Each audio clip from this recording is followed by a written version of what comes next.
Tuwaongeze makofi jamani mazuri. Asante sana. Over to you Mike Gitonga to take part of the program. Tukiwa tungali tumesimama, tutaanza kwa wimbo wa taifa. Kwa hivyo wimbo wa taifa.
While we remain standing, Your Excellency, with your permission, allow me to invite Sheikh Aden Hassan and Kevin Karaoke, who are going to lead us in our prayer this morning. Bismillahirrahmanirrahim. Ewe Mwenyezi Mungu, wewe tu ambaye kwamba tunakuabudu, na ni wewe tu ambaye kwamba tunakuomba msaada, na ni wewe tu ambaye kwamba tunakuomba msamaha, na ni wewe tu ambaye kwamba tunakutegemea na kukutarajia. Ewe Mwenyezi Mungu, asubuhi ya leo tunakushukuru kwa neema mbalimbali ambazo kwamba unaniimisha nchi yetu.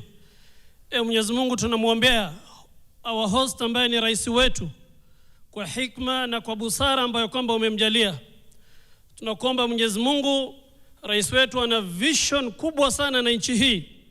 Tunakuomba mpe afya njema, mpe hekima na busara, na mpe moyo ili aweze kutuongoza katika safari kama hii. Ewe Mwenyezi Mungu, tunamuombea vile vile naibu wa rais ambaye ni noma sana katika kusimama na rais wetu katika kumpatia advice na kumuongoza.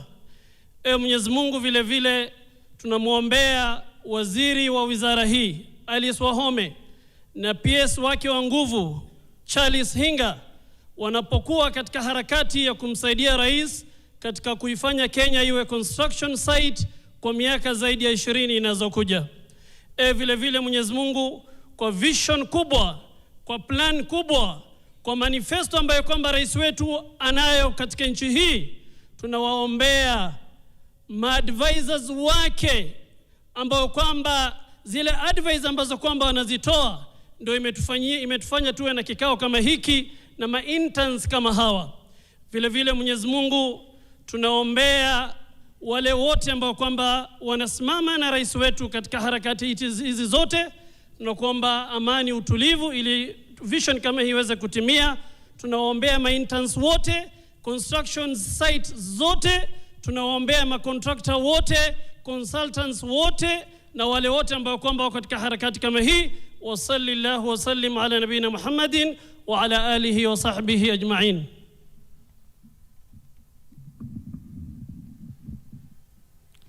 Dear God, thank you for this day. We thank you for assembling us all, the interns, with His Excellency, the President of Kenya, Dr. William Samoei Ruto. We thank you for the great vision of our President to take our country, Kenya, to the next level, including the housing program. We pray that you may help us. You may help our President to achieve this great and noble vision. Also for the interns assembled here, we pray that you may help us to work diligently to move our country to the next level. For this meeting, we pray that you may be with us. Whatever that we are going to discuss today, may it be of substance. This we pray in the mighty name of Jesus.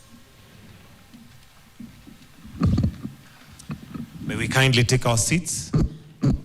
Your Excellency, Dr. William Samoei Ruto, President and Commander-in-Chief of the Kenya Defense Forces, Your Excellency, Professor Abraham Kithure Kindiki, the Deputy President of this great nation, Honorable Alice Wahome, Cabinet Secretary for Land, Public Works, Housing and Urban Development, all Cabinet Secretaries present, Principal Secretaries present, led by PS Charles Hinga, the PS for Housing, Departmental Committee for Housing, Urban Planning and Public Works, led by their Chair, Honorable Johanna Ngeno, all members of Parliament present, all chairpersons, CEOs, board members of various government institutions, all stakeholders in the housing space. Your Excellency, with your permission to start us off, allow me to invite the PS for Housing, Charles Hinga, to just come and make some brief remarks and also recognize and possibly mention those who are present with us this morning. So let's welcome him with a clap. Charles Hinga, karibu sana.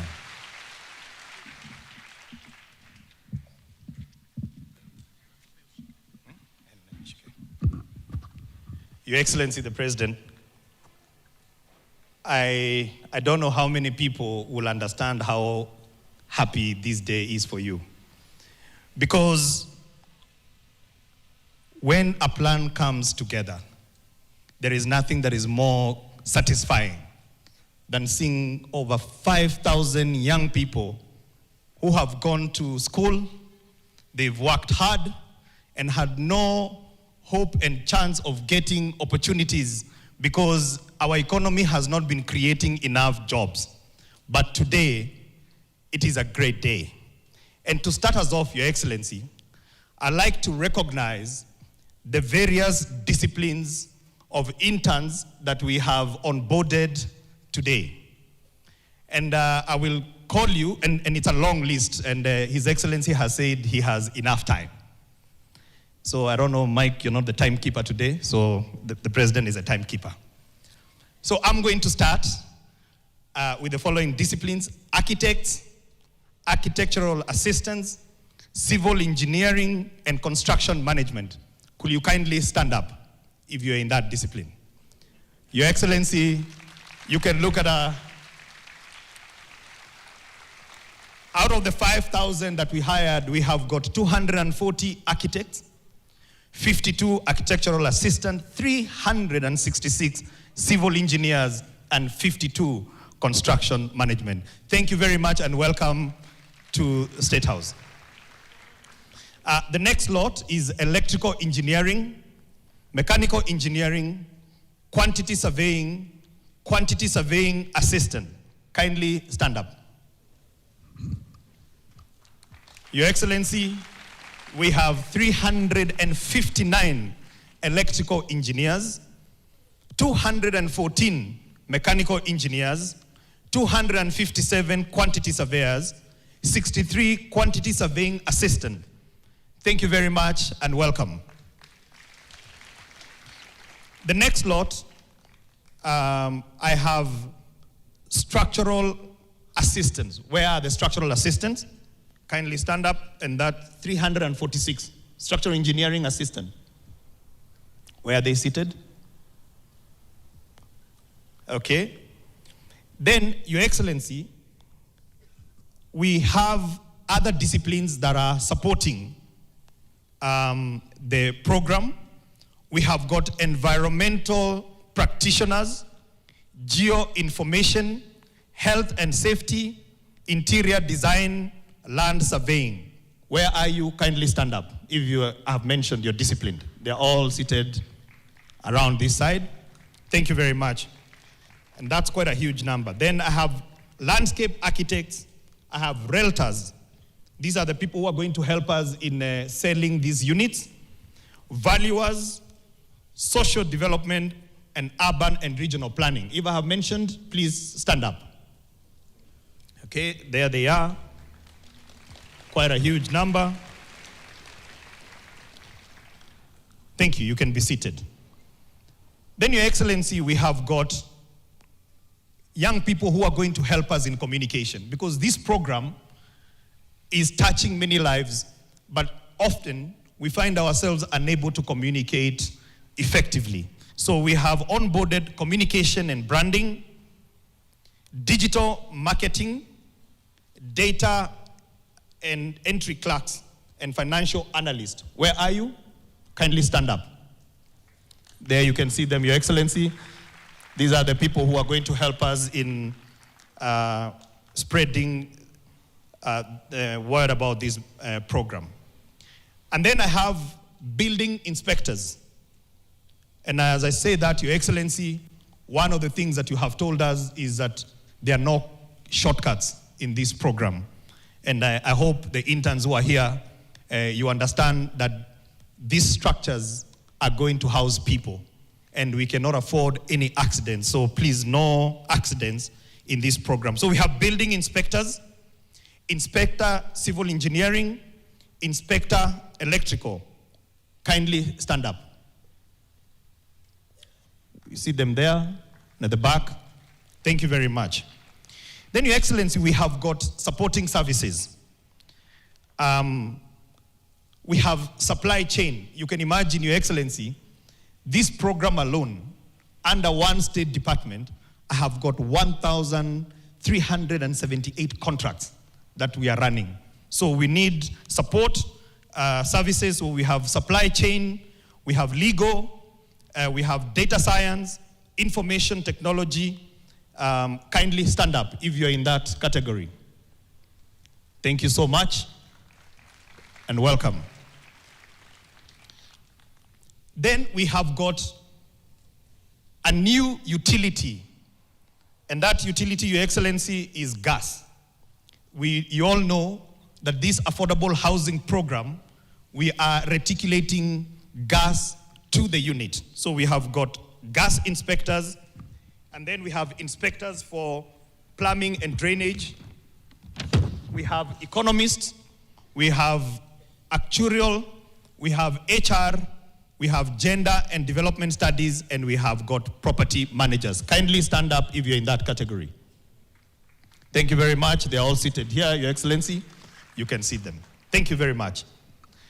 Now, Your Excellency, allow me to recognize that these interns are going to work in live projects. And those projects have been awarded to contractors. And I was looking at my list, Your Excellency. We have got over 800 contractors that we have onboarded through this program. And Your Excellency, what is so satisfying is that out of those over 800 contractors, we only have one foreign contractor. So the rest are all local. And Your Excellency, that is very important because even those foreign contractors that are coming here, they became big because there was an opportunity that was created, there was a midwifing process that went on, and today they've become international contractors. We believe through this program, our local contractors will graduate to becoming international contractors. So allow me to ask all our contractors, wherever you are, kindly stand up. All the contractors, they are seated all over the place. Your Excellency, they're representing over the 800 contractors in this space. Then, Your Excellency, we onboarded a very special group that you actually helped to negotiate even the fees. These are our consultants. Now, these interns, Your Excellency, are not going to be employed in our offices. They are being employed by our consultants with our support. And these consultants, Your Excellency, are classified in what is called a consortia. And one consortia has 7 different firms. And we have got 35 consortia. So if you do your maths, we have got over 300 consulting firms through this program that have been given an opportunity, and today they're extending that opportunity to the graduates and the interns. So allow me to ask these consultants who've really worked hard to kindly stand up. All the consultants, they're seated all over the place. Thank you very much. representing the various consulting firms. Your Excellency, allow me then to recognize these interns will be paid through our housing board. And this board has been very special. So Jerry, the chairman, and your board members, kindly stand up so that we can recognize you. Thank you very much. That's a board of affordable housing. And then we also have our National Housing Corporation board that is here, that is working with us as one of the implementing agents. National Housing Corporation board, kindly stand up. Thank you very much. Thank you.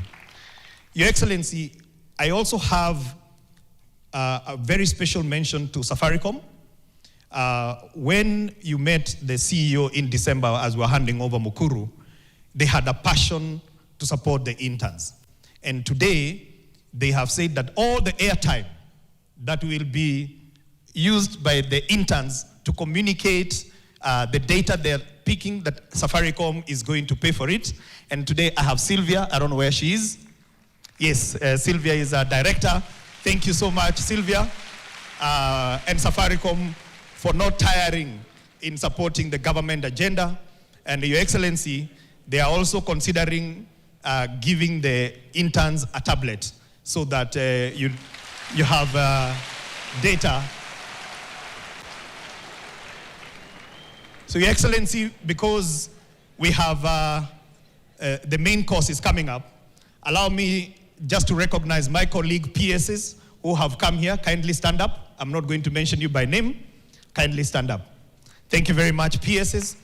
And Your Excellency, you can sit. This work, including the legislative framework for the affordable housing program, will not have happened if we did not have a very supportive committee. So allow me to ask my committee, led by our chairman, Ngong, Ngeno, and the rest of the team, kindly stand up so that we can recognize you. Thank you so much, Your Excellency. This team has given us a lot of support, and we truly appreciate. So, Your Excellency, allow me at this juncture to invite my cabinet secretary to come and make some opening remarks, and we can take the program forward. Asante sana. God bless you, and thank you. Let's also give a clap to my Principal Secretary, Charles Hinga, as he sits down. Your Excellency, this is your meeting this morning to meet with the interns. But let me recognize your presence here and this invitation, allowing time for us to come here. Your Excellency, the Deputy President, I think all protocols settled and mentioned. I want to adhere to that in the interest of time. Your Excellency, today we present a new picture to the country. This new picture, Your Excellency, is that we have been working with the professionals. But today, 5,500 interns are here in State House to tell you that we have actually commissioned them. But without this presence, Your Excellency, the people out there may not understand the entire space. Your Excellency, the picture that has been coming is for our project sites, where our critical workers are the masons. That is what people see, the artisans in each project site, currently standing at over 320,000 without this team here. Your Excellency, we know that these are professionals in their own right. Your Excellency, we want to thank you because the idea to bring this team on board was actually your idea. We were working with them, but for the interns who need professional experience, work experience, Your Excellency, we are grateful that we were also able, through the consultants, to come up with a package so that they have their allowances without challenges. Your Excellency, the work is a lot. We have more out there. This is a program that, with your permission, Your Excellency, should run every year, because they will be out there for 12 months. And we know with the experience, because each one of them will be in charge of specific block, specific work, that then they can be able to be given accolade or recognition for the experience they have gathered. You know, you met some of them in Nyeri, so they are already in their sites. They know where their workplace is, and we are very happy with the enthusiasm, the energy, the youthfulness that they have taken up their work or their duties. Your Excellency, with them, of course, the consultants, our teams in the ministry, Your Excellency, are there to give the necessary guidance. I don't want to add beyond that, but let me, as the Cabinet Secretary, recognize the input of the Department for State for Lands and Physical Planning in this exercise in terms of our work. I want to recognize Joy Arumanyong, also, yes, PS Nixon. Joy Arumanyong is here, and of course with Hinga, they are working very well to ensure their contribution in terms of seamless implementation is available. I want to recognize the Cabinet Secretary, my colleague Soipan, who has come to support me. Cabinet Secretary Defense, I see the SG. Your Excellency, all our contracts end up at the AG's office, and the SG is here, I think, on behalf of that office. Let me not go beyond that. Your Excellency, my role was actually to allow me, Your Excellency, and you'll forgive me for saying this. Before, we were talking about construction. The blocks were on the ground floors. Now, majority of our projects, over 250 sites, the blocks are up. Those people who did not believe that the affordable housing program is on course, is being implemented, they have criticized. Now we don't want to ask them to see. We want to, because they couldn't see. Now they can see. If they don't believe, they can now go and touch. The blocks are up. We are relentless, Your Excellency. We will close our ears.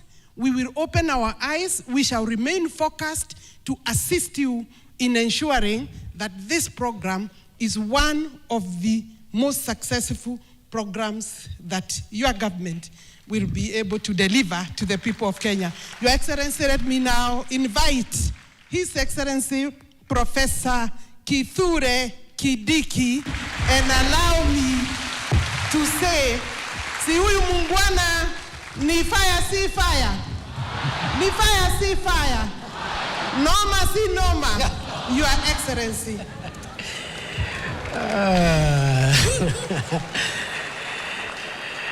Good morning. Ni fire si fire. Mheshimiwa Rais, allow me just to mention the members of parliament who are here, who are members of the departmental committee on housing, because they have been very supportive of this program. The Honorable Johanna Ngeno is the chairperson of that committee and is also the member of parliament for Emurua Dikir in Narok County. The Honorable Joseph Cherorot, member of the committee and member of parliament for Kipkelion East. The Honorable Esther Pasaris, member of the committee, and she is the woman rep for Nairobi County. The Honorable Jane Kagiri, MP, member of the committee and Woman Rep for Laikipia County. The Honorable Kakai Bisau, Member of the Committee, MP, and the Member of Parliament for Kiminini in Trans Nzoia. The Honorable Iribae Said, Member of the Committee, MP, Member of Parliament for Galole in Tana River. The Honorable Caleb Mule, MP, Member of the Committee, MP for Machakos Town. The Honorable Daniel Manduku, MP, Member of the Committee, and I think is the Member of Parliament for Nyaribari Masaba. Your Excellency, allow me to say two things before I invite you. When you assumed office as President of Kenya in 2022, you made it clear that for our country to achieve economic transformation, we needed first to stabilize the macroeconomic fundamentals of our country, which is the foundation upon which economic activity is built. If you have a country with a weak currency or a volatile currency, with high interest rates, with high inflation rates, without enough foreign exchange reserves, it doesn't matter what you do in what sector, the economy will not do well because of what we call the macroeconomic environment. And for the first 2 years of your administration, Mr. President, you worked very hard, and we are now having a fairly stable macroeconomic environment in our country. The interest rates are coming down, inflation has come down, the currency has been stable for some time, and we have the highest ever foreign exchange reserves in the history of our country. Your Excellency, the third and fourth year, and this is where we are now, you've been leading us now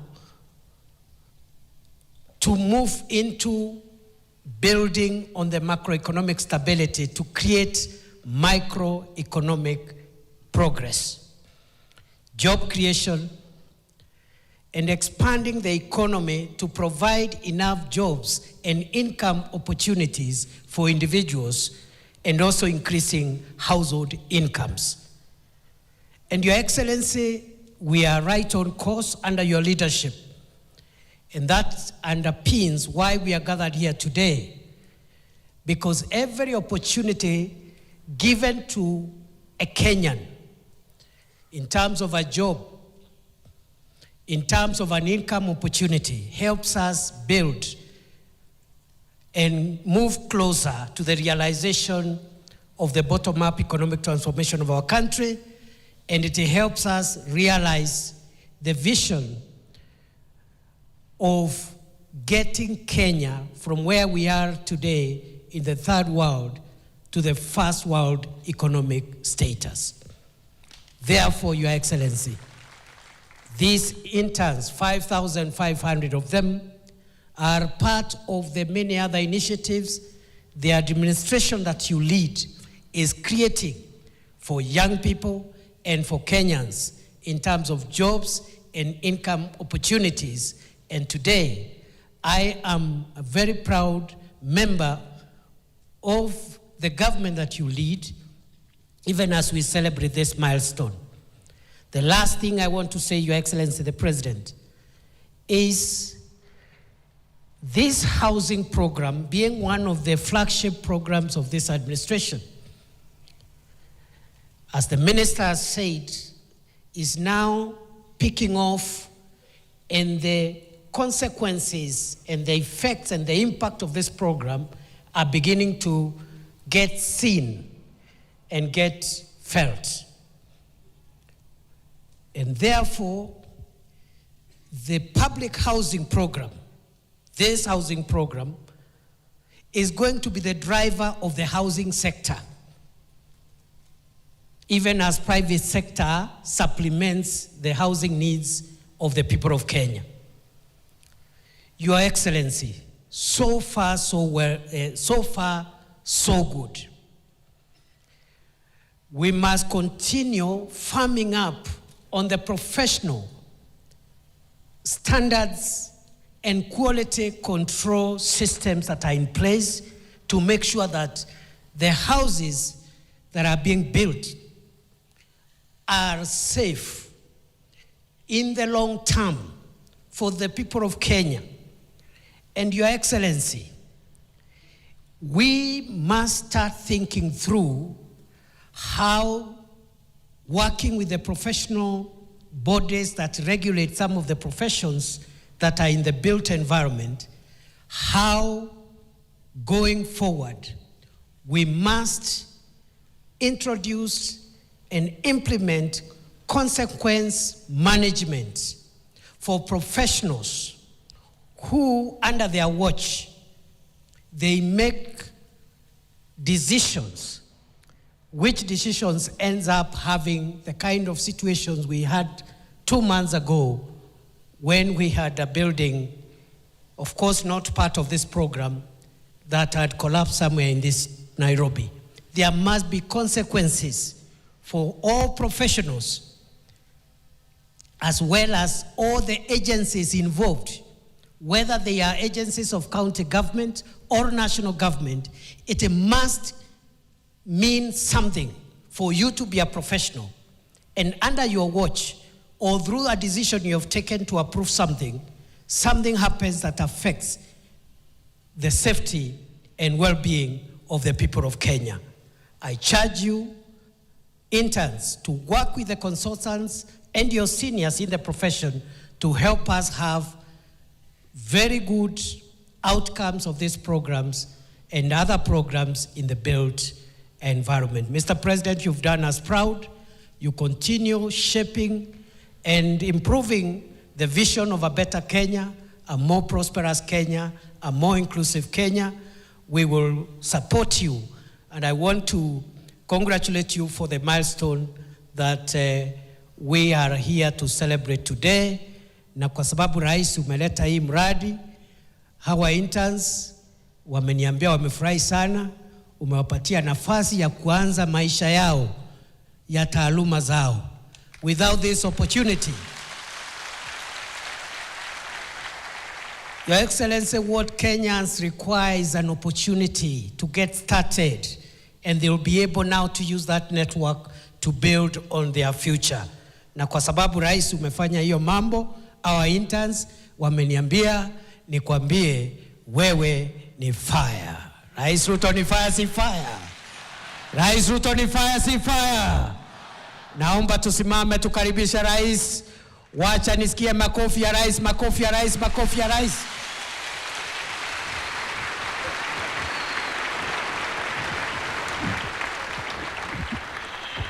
Good morning, everybody. Hamjambo. Bas, you can take your seats.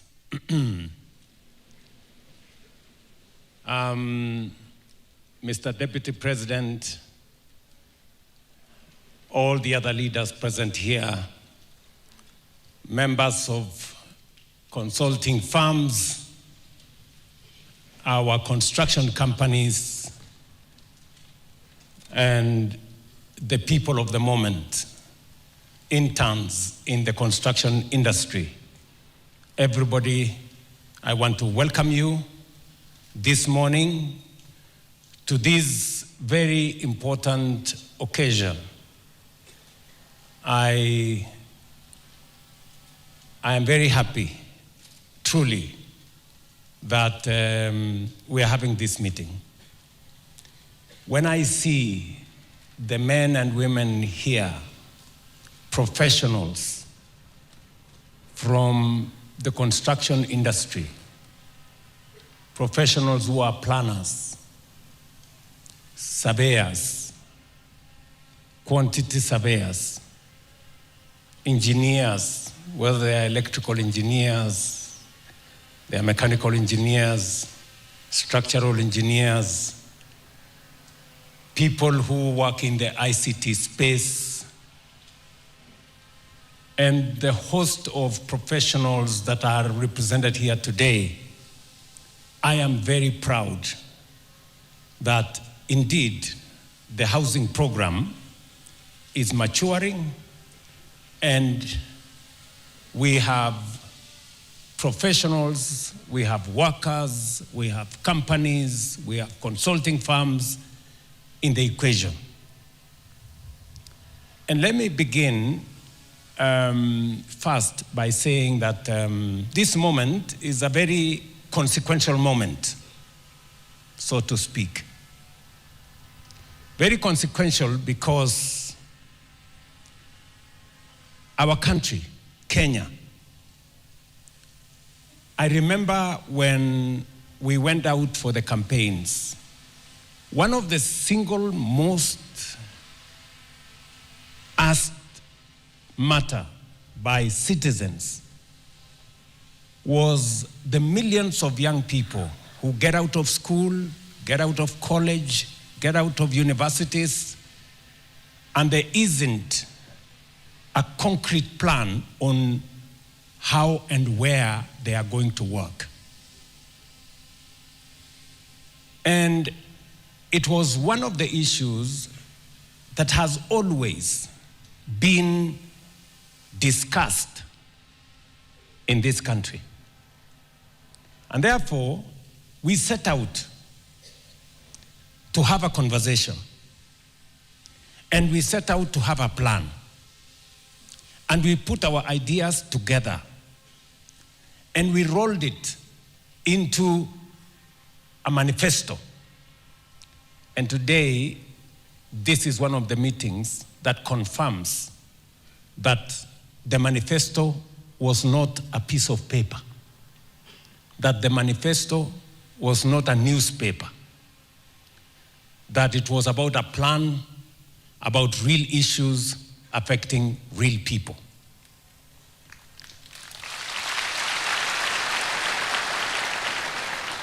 My very able deputy has told you that we had to set the base. We had to put together the foundation upon which we were going to run all our other programs. And that foundation was the soundness of our economy. I know the conversation about the economy sometimes looks too lofty and sometimes in very strange figures and language about inflation, about GDP, and all the other things. But let me just put it simply, that we had a very serious challenge as a country in 2022. Of the 5 countries in Africa that everybody believed globally that they were going to default on their foreign financial obligations, Kenya was among them, because we had the largest Eurobond debt of $2 billion. And so everybody expected that Kenya was going to default. And indeed, of the 5 countries that everybody expected to default, 4 defaulted. Kenya did not. Yes. And I say so proudly because it is us, the people of Kenya.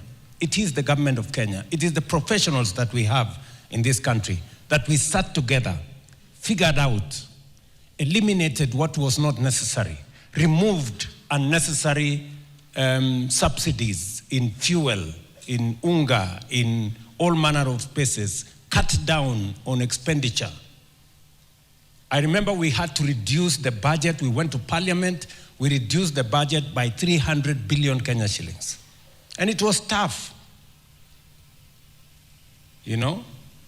But those decisions we made, difficult as they may have been, necessary because they were,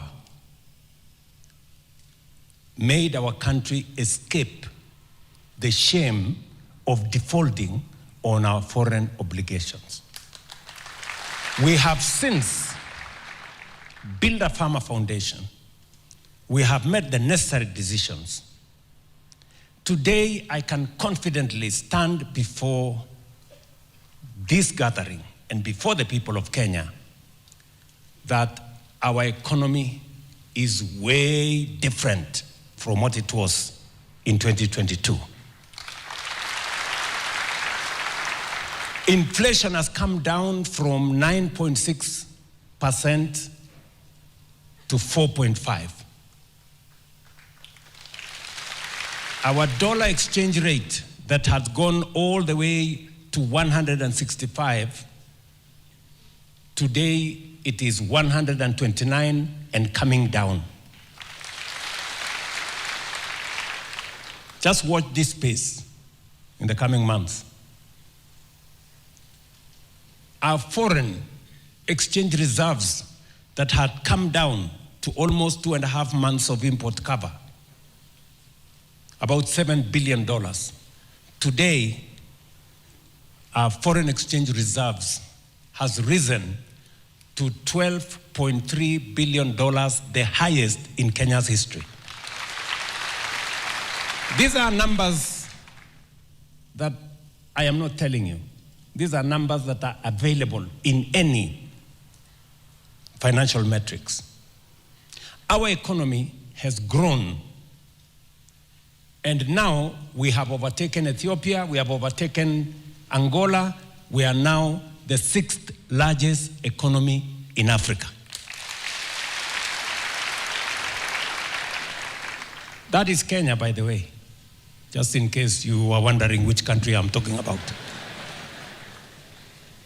Yes, that is Kenya.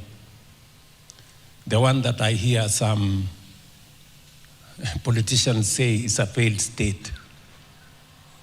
I think the failure is not in Kenya, the failure is in their small minds.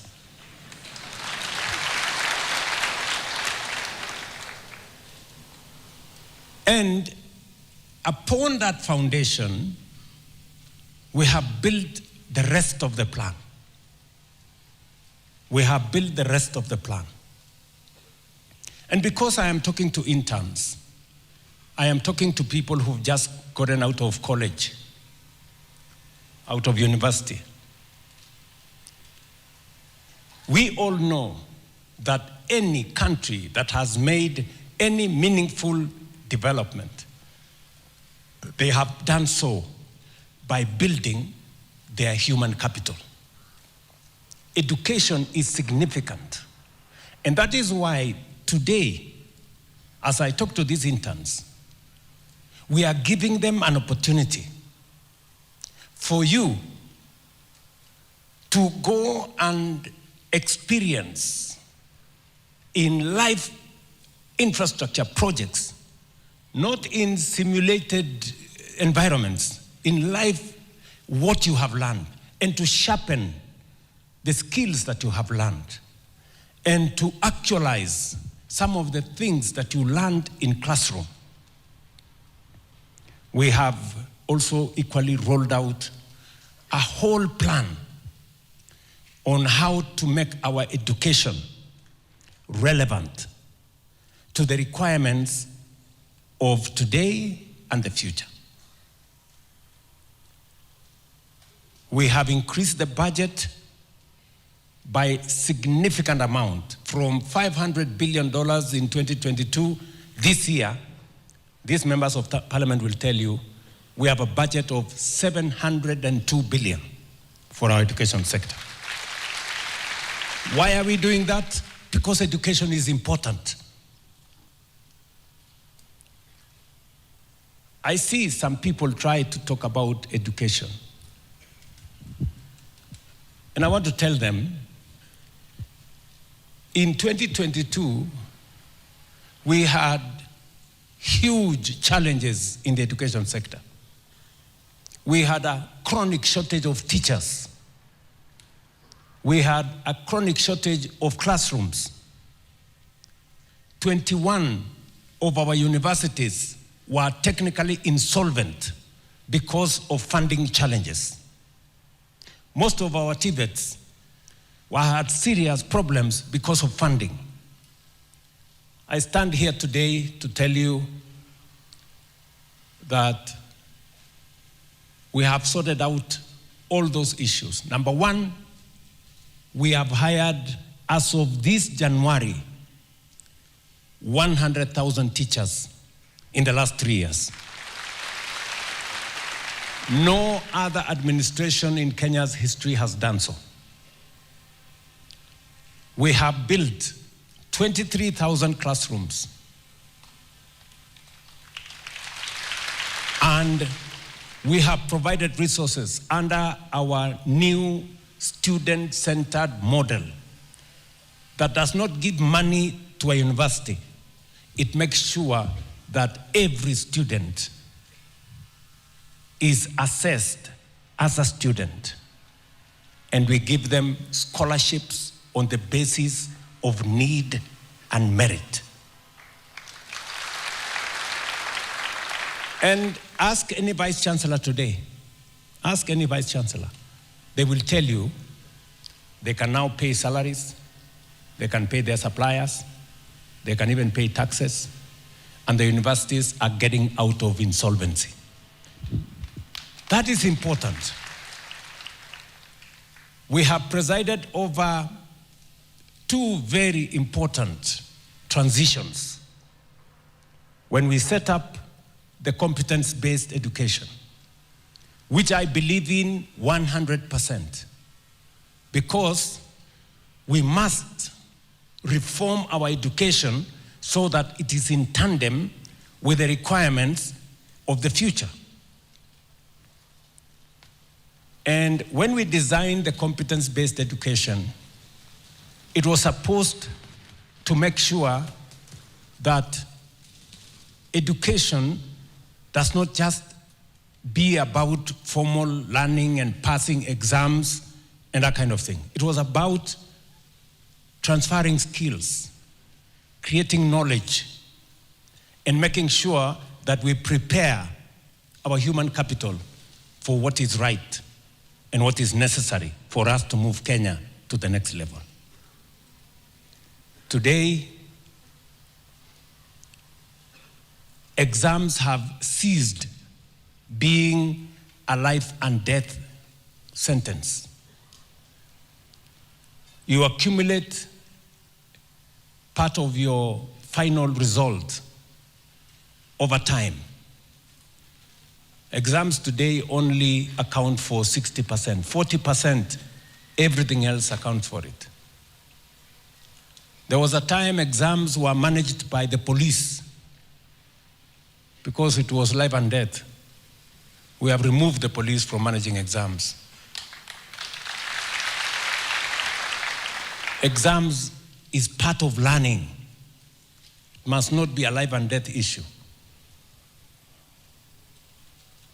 So, and I'm saying we have presided over two transitions from primary school to junior school. And this month, from junior school to secondary school. And I did say yesterday that no child should be denied an opportunity to be in class. Why? Because we have provided the resources for them to be taught. For the first time in our schools, capitation that normally gets to schools a month or two after schools open, we made sure that capitation was available in school before our students reported in class. And we provided the highest amount, 44 billion. And therefore, if we have provided money for teaching, and we pay the teachers, and we have the classrooms, there is absolutely no reason why anybody would keep our children out of school. And we have said we are going to look into this uniform issue, because uniforms are beginning to be another source of corruption. Some schools charge as high as 38,000 for uniforms. You know? And therefore, I have directed that there is no child who will be kept out of class because of uniform. Even if they have the uniform for the junior school, they can transition to secondary school without uniform as they wait for the parents to organize themselves. So we are going to work with all the stakeholders, the other stakeholders, to agree so that we don't erect additional impediments to access to education. And that brings me to this meeting. Why are we here? We are here because the people of Kenya told us that among the most serious challenges we have as a nation, in every home, there is a child who has finished Form 4 or college or university, and yet they don't have a job. And because we spend 700 billion shillings every year on education, we must equally think on what happens when the pipeline through education gets out. What do they do? And that is why we designed a concrete, practical, intentional, deliberate program on how to create jobs in Kenya. We have a program running today which we are calling export of labor. And when I talk about export of labor, I am not talking about brain drain. I am talking about Kenyans who go to work abroad for 2-3 years, gain a different experience, and bring it back home and use it to develop our own country. We have 530,000 young people who have gone from Kenya to different parts of the world.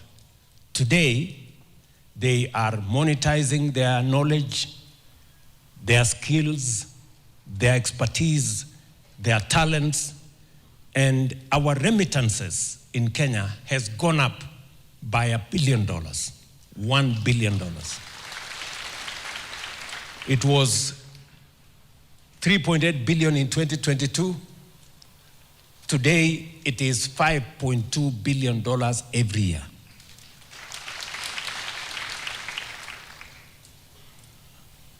We have a whole ecosystem that we are building in what we call the digital jobs space. We have spreading our fiber optic across Kenya. We've done 30,000 kilometers. We want to do 100,000 kilometers. We've gotten better engagement with business process outsourcing companies. Teleperformance, for example, the largest BPO in the world, has set up office in Kenya. CCI and other companies in the BPO space are engaging Kenyans, working in foreign companies, but working from Kenya.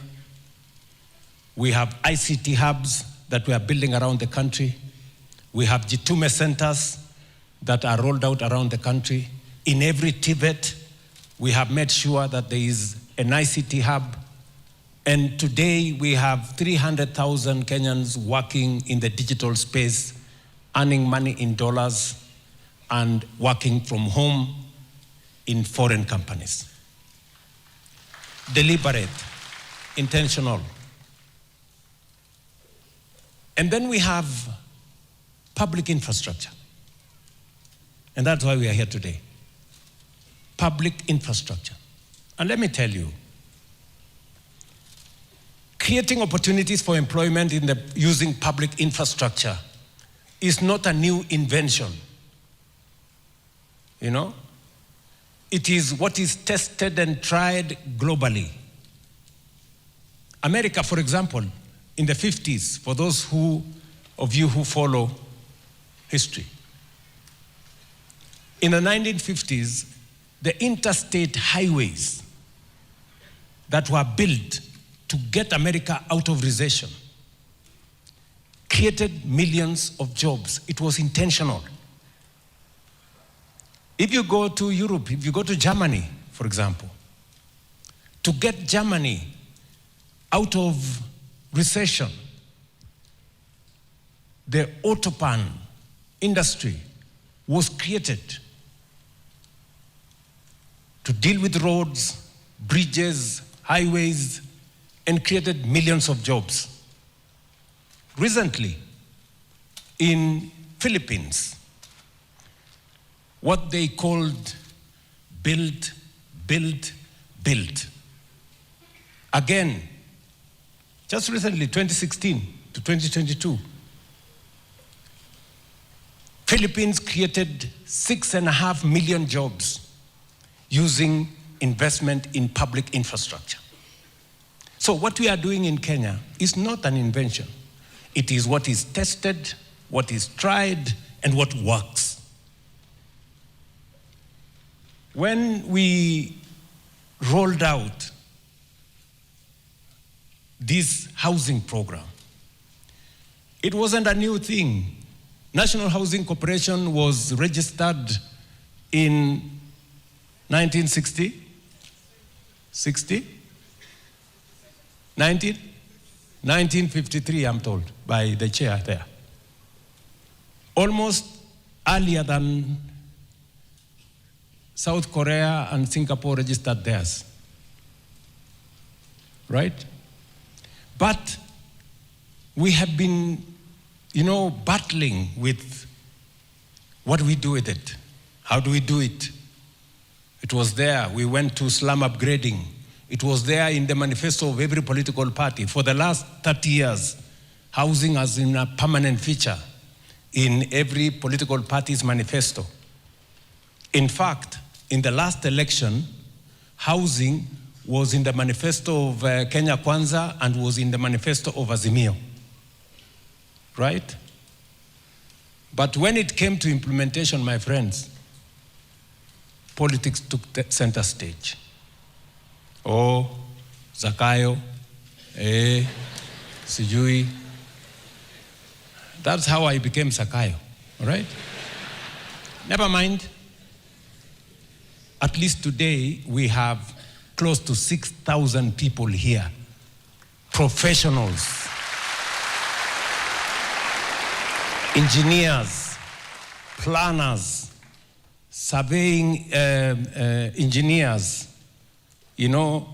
electrical engineers, structural engineers, civil engineers, and a host of many other trades, painters, carpenters, masons, electricians, name them.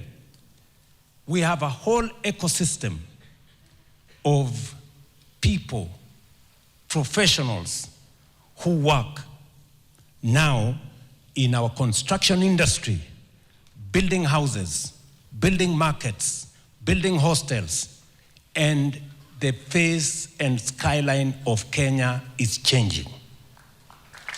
Yes, it is changing. Yes, it is changing. Go to anywhere, go to any big town. The face and skyline of Kenya is changing. And that is why I want to persuade you, and I am very, very, very proud of this moment, that Kenya is finally doing what is right. We are finally taking charge of our own destiny and changing our country for the better. Yes. You guys will be working in real, live infrastructure projects, either in a market or in a hostel or in a housing program. You will be there and you will experience firsthand that Kenya is changing. And you will help us. Your knowledge, your skills, your expertise is going to contribute to making sure that those projects are world-class standards. They are efficiently delivered. They are professionally handled, and they are safe for our markets and hostels for our students and houses for the people of Kenya. So I am really, really proud of this moment that we finally are believing in ourselves. You know, for a very long time, politics has sabotaged our country. Negativity, believing in others more than we believe in ourselves, and speaking negative things about our country, believing that nothing can happen. You know, I've come a long way. Many people were saying, oh, this gentleman is lying to us. Oh, fertilizer was 7,000. He's saying he's lying to us. Today it's 2,500. It's real.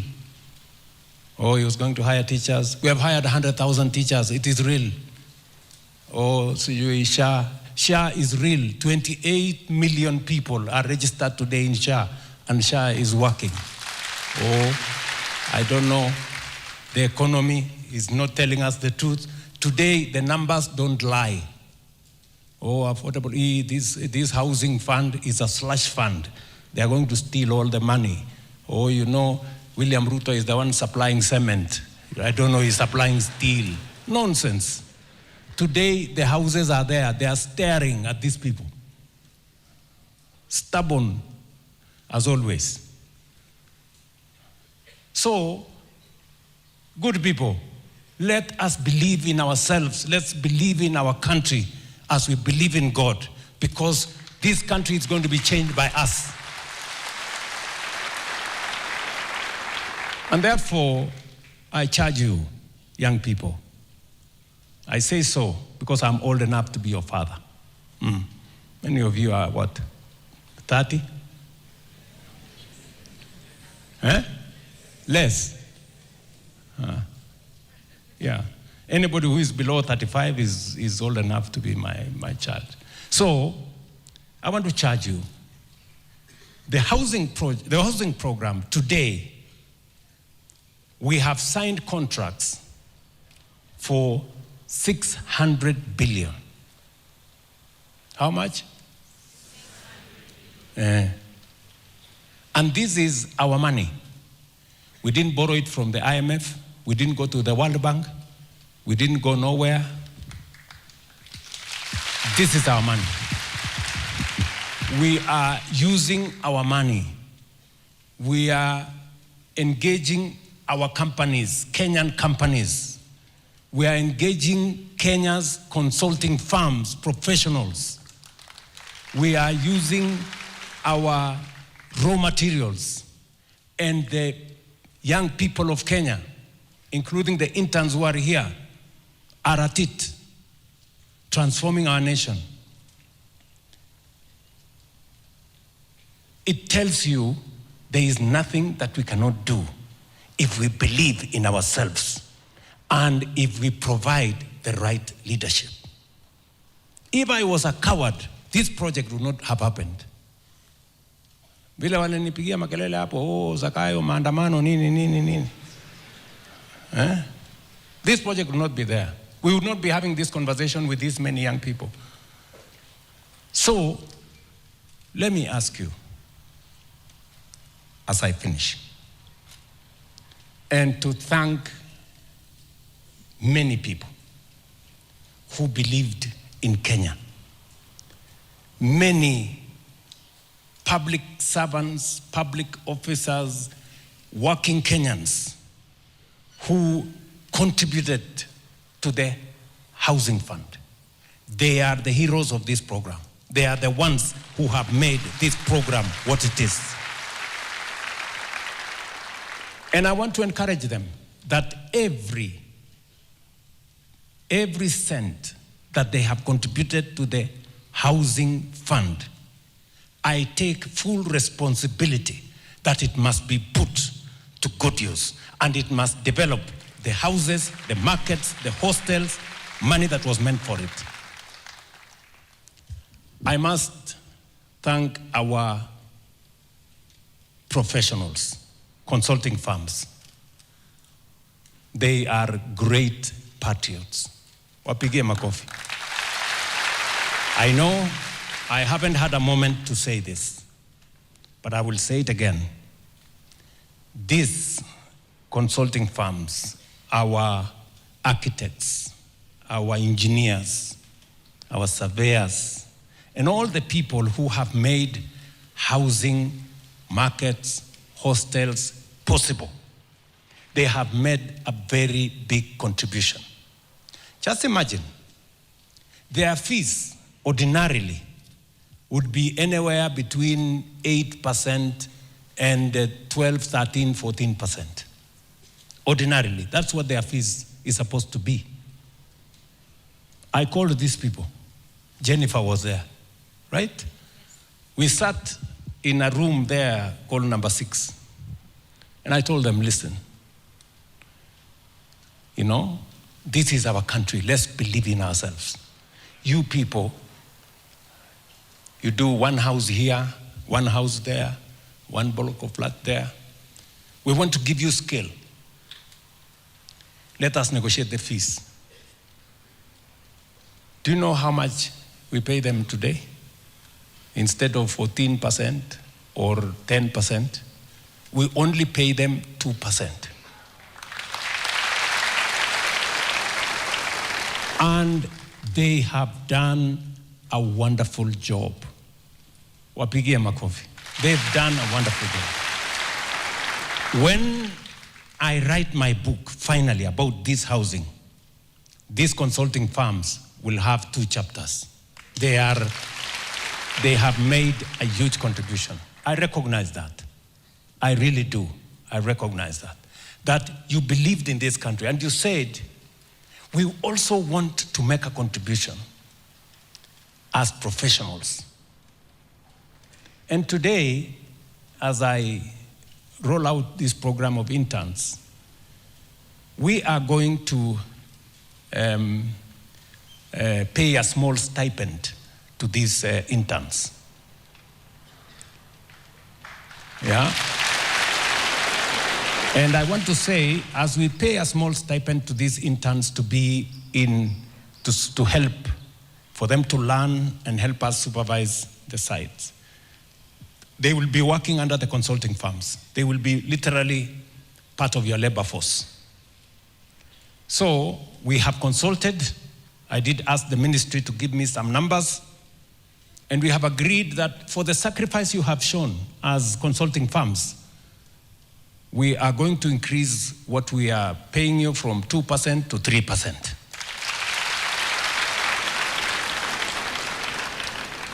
But you are also going to give back something small. These people, these young people, we are paying them a small stipend from our side. Consider also to pay them a small stipend. Small, kidogo. Yeah? Kidogo.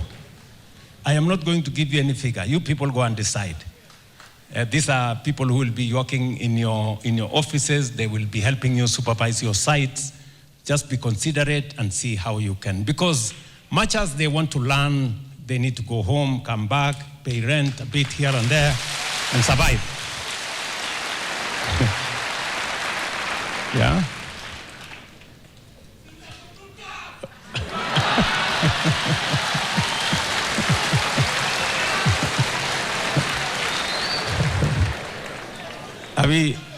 Are we together? So let me say this. You know, I really must thank these people. Let me also, thank our contractors. You know, when we say that we believe in ourselves, I did ask the ministry when we rolled out this program. It would have been easy for us to bring in the Chinese and tell them, okay, you know, that you have the muscle, you can build for us faster, blah, blah, blah. But we said, this program must also provide an opportunity for us to grow Kenyan construction companies. This is also their moment. As we believe in ourselves, we must also believe in them. And I must congratulate Kenyan construction companies. 95% of those companies have been exceptional. They've done their job well. In fact, I have been wondering why ordinarily you'd go to a place and they will tell you, people will tell you, no, we don't want this company, bring us the Chinese, they are efficient, they are faster. But today, you have heard here, out of 800 companies, construction companies, only one is foreign. The rest are Kenyan. So we are also building corporations of tomorrow. These construction companies we are building here today, tomorrow they are going to work in the region and they are going to work globally. And so are the consulting firms. The consulting firms will have behind them a track record of what they have done.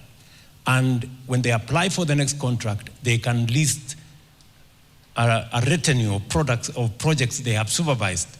And I am confident that they will access regional projects, global projects, as we develop all our other sectors.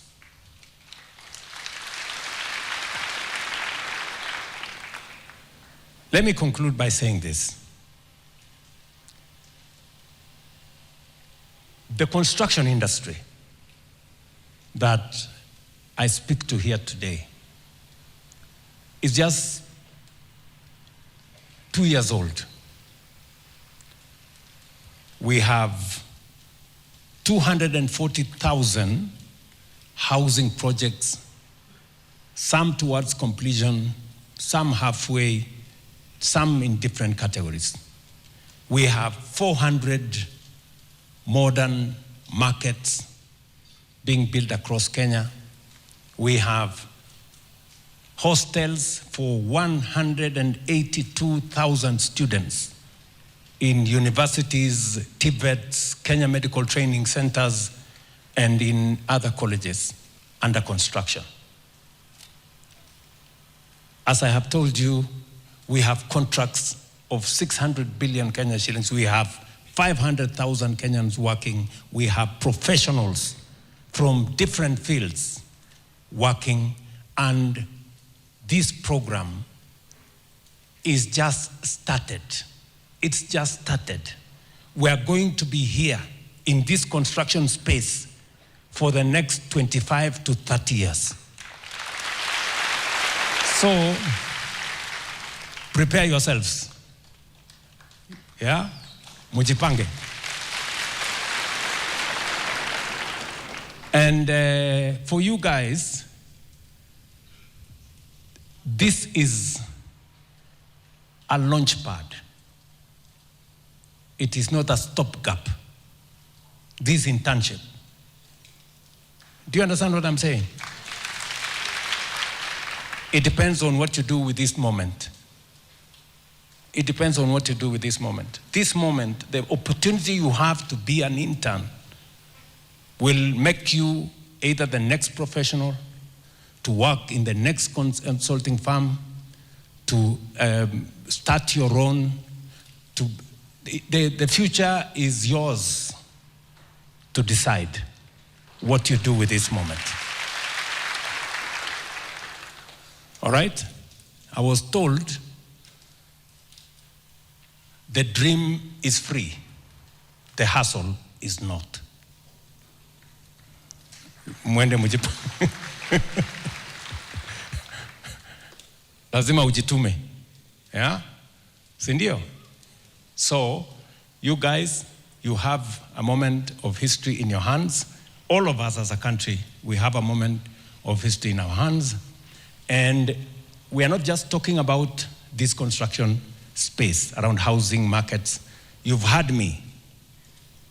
I have said recently in the State of the Nation address towards the end of last year that we are now scaling up. Kenya, for the next 20, 25 years, maybe 30 years, is going to be literally a construction site. The whole country. Right from State House here, you can see it is a construction site. Yes, and to every part of Kenya. We are rolling out, beginning this year, already we have 6,000 kilometers of road going on now, which we are finalizing. We are designing another 2,500 kilometers of highways.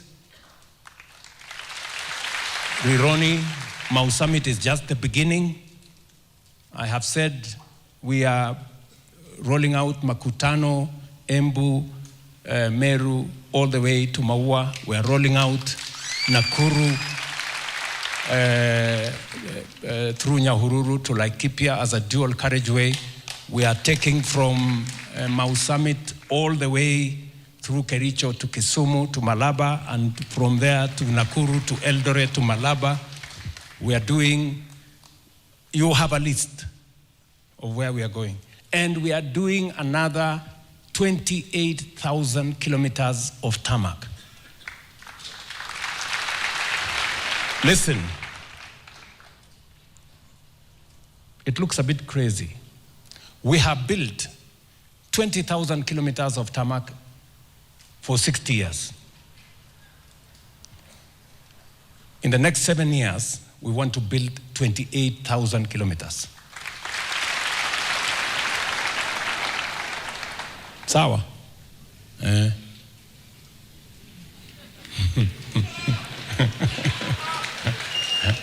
it's going to happen just as you see, in our lifetime. Up to 7 years in the other,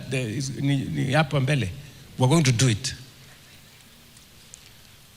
We must do another, and I'm talking about construction to get our country moving.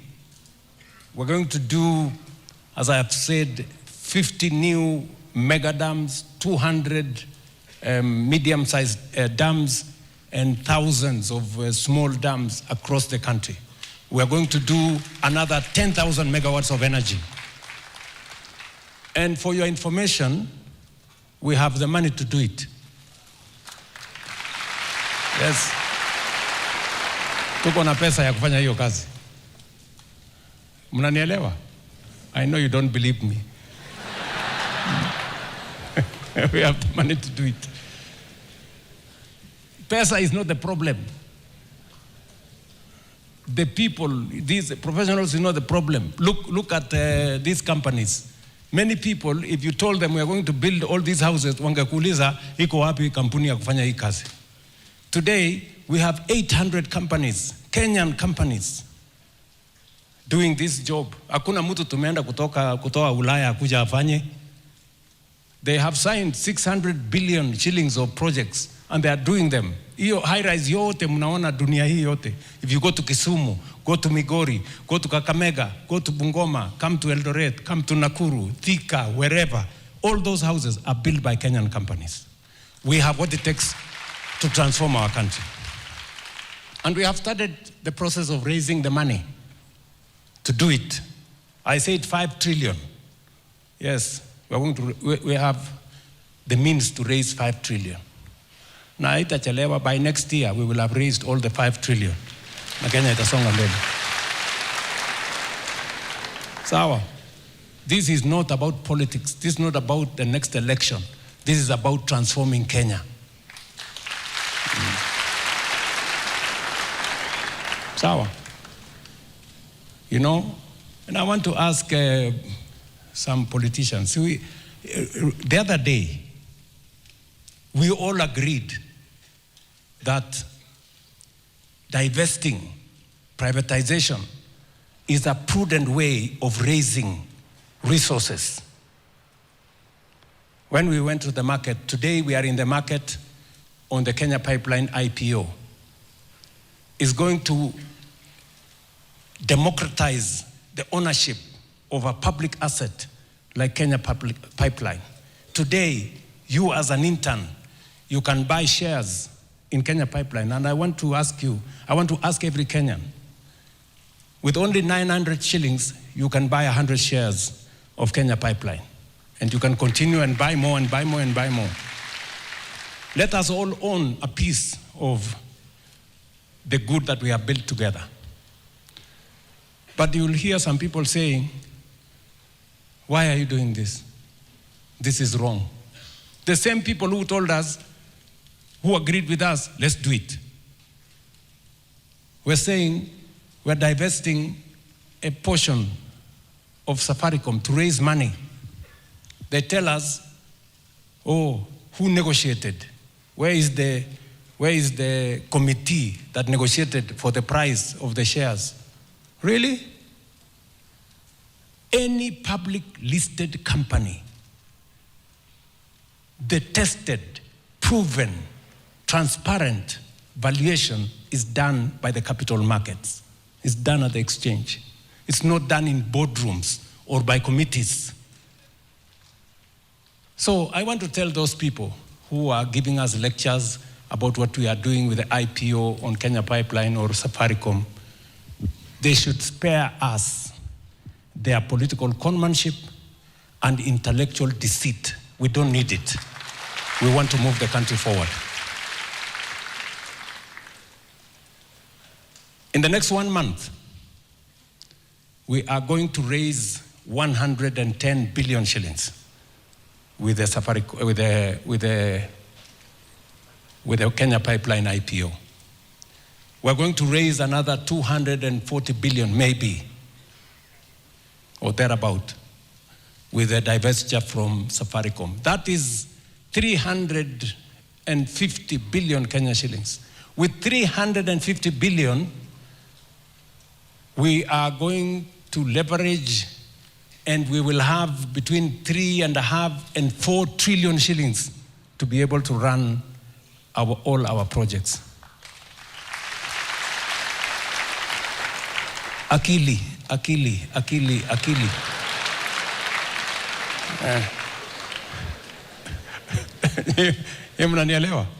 Yes, that's what is required.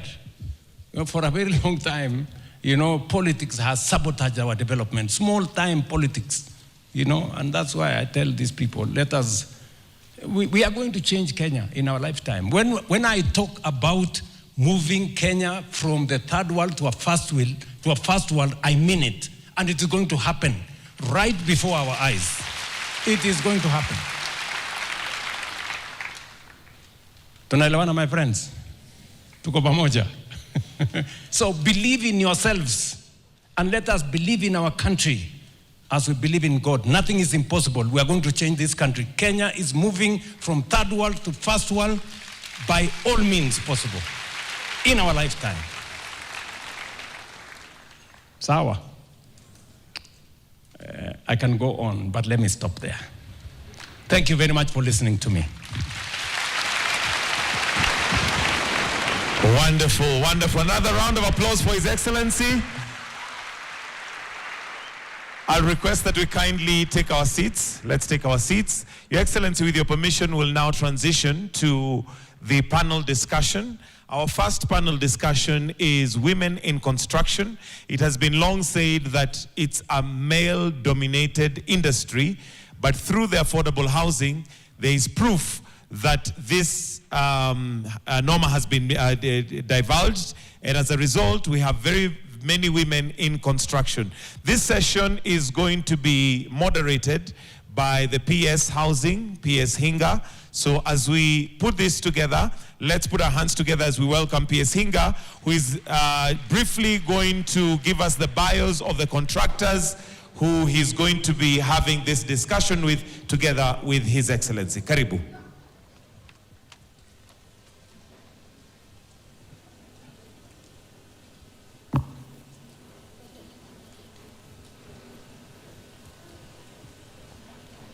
Thank you very much, Your Excellency. Without further ado, allow me to invite our first panelist. And as Michael has said, Your Excellency, we have our women in construction. And as they come, allow me to say something that has been really remarkable about our women in construction. Your Excellency, the best performing sites in the housing are being undertaken by women. And I'd like to ask two of the best performing contractors to come and join us here on stage. We have Imelda and Mudeo, who are really shining in this men's world. Karibuni. I also have Amina. Amina, kindly come on stage. She's assisting us in construction of markets. I also have Anne Cherop. Where is Anne? Karibu. I also have a contractor come engineer, one of the finest from the lakeside, Lillian. Karibu sana. She's doing an amazing job in our western side of the country. I have also Anastasia, Karibu, and I have Margaret Mwende, Karibuni.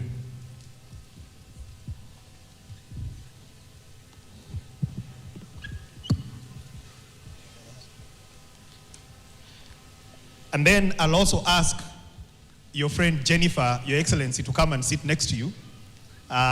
She's a tough negotiator, but I think you are a bit tougher than her.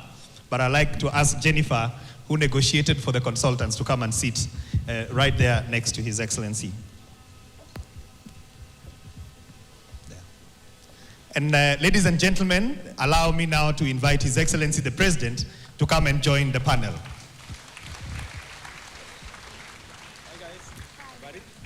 Hi, how are you? Buddy, you well? Very good. Jennifer, Jambo, how are you? You well? Very good. Hi, habari yako? How is Kumala going? Going well? Very good. Very good.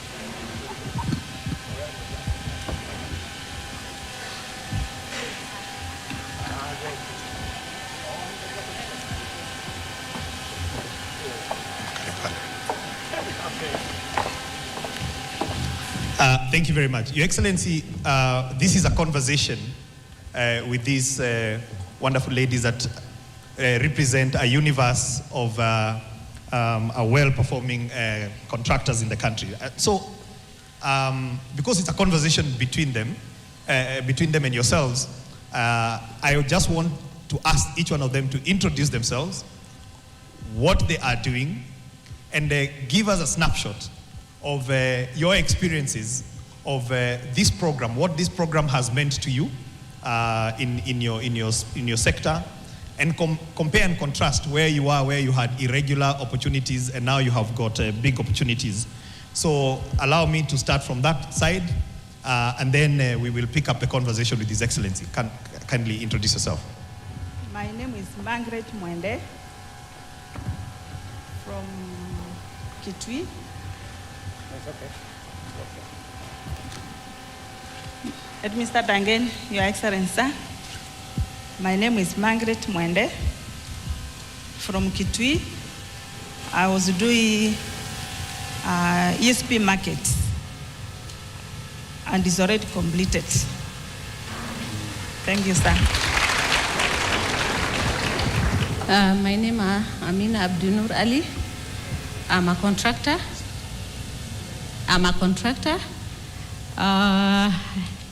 I completed Kangeta Market and Adiru Market. Right now I'm doing Gikumene and Kina Market. Although Kina Market we have some challenges here and there because of the land. We don't have up to now the land to build the market. I got an award for civil work also for Mandera, Marsabit, Embu, Dharakanidhi, and Isiolo County. Thank you.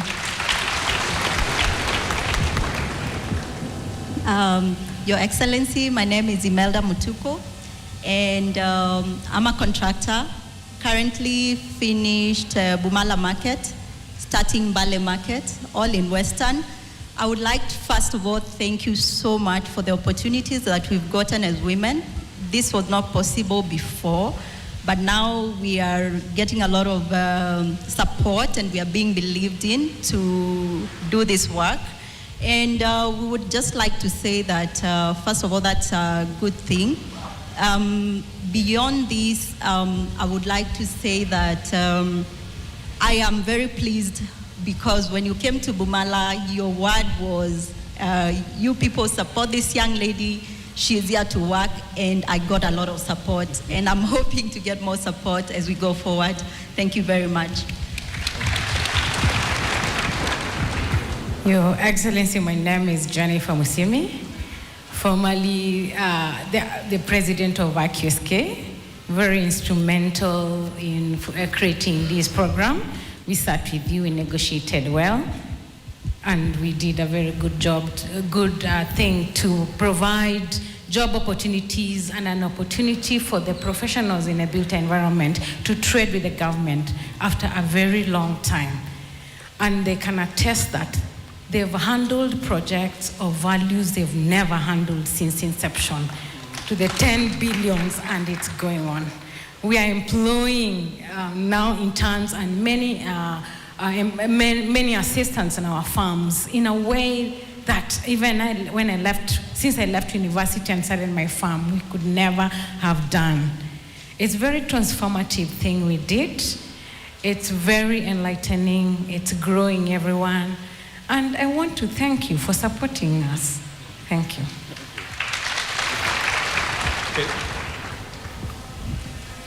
Kwa majina ni Winnie Mutheu. Mimi ni contractor na ni contractor ambaye anakuanga site. Mimi si boss. Nakuanga site nikifanya kazi na watu wangu wote. Nimekuwa Homa Bay, nika hand over to His Excellency the President. That is Homa Bay Fish Market. I am now doing South B, and most probably, Your Excellency, you are welcome to pick the keys by March. And I am also in Kapsabet. And I can say that sisi tunafanya kazi na tunapata pesa. Naona vile tumeng'ara. We are being paid well after working so hard. For me, for it to work well, I am doing a 24-hour economy. Sisi huwa hatulali kwa site zangu. That's why we can work within, if we are given 2 years, we do it in half the timing. So I encourage my fellow contractors, let us practice this 24-hour economy so that we may win our president a 2-term without negotiation. Thank you so much. Thank you. Your Excellency, my name is Lillian Ogombo. I'm an engineer by profession. I'm a civil and structural engineer and also a contractor. We've just finished 3 markets, and we were very honored that you visited one of our markets. We did not disappoint. Oria in Migori. Yes, in Uriri. Yes, so we're just about to give the markets. We are on our last one in Migori and about to start affordable housing project also in Migori County, Kododa. And I think this opportunity, first and foremost, I mean, as a woman, as a Kenyan, has really encouraged us. We've been able to expand our portfolio. We are now looking at even taking on more challenging projects. And I'm glad that we are starting on the affordable housing. We also have the student hostel in Homa Bay, KMTC, that we are yet to start. So we've really believed in ourselves, and for the first time, actually, I was looking at the opportunities across the region. I mean, that's how much you've really transformed who we are. And giving the State Department for Housing their flowers. I think they've really, really supported us financially, because sometimes when you're taking on government projects, people are like, are you gonna be paid? I think this is one program that you don't even follow up your payments. You call for inspection, they show up, you raise your certificates, and you really don't have to queue in any office. The next thing you see that, you know, the bank is sending you a swift message that you've been paid. And so we give them their flowers and we appreciate. Thank you. Yeah, my name's Anne Jero, and I am a contractor. I am pleased and very proud to be part of this affordable housing construction.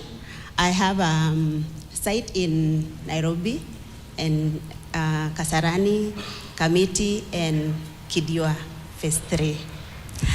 Well, it was very difficult to believe in myself that I am able to deliver these projects, but with the support that we get from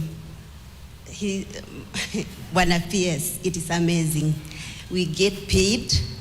We even hold seminars that encourage us to soldier on, and we are delivering on our projects. In Kamiti, we are on time, Kasarani and Kidiwa, and we are very, very proud as women to participate in this space. Thank you. Your Excellency, maybe I invite you now.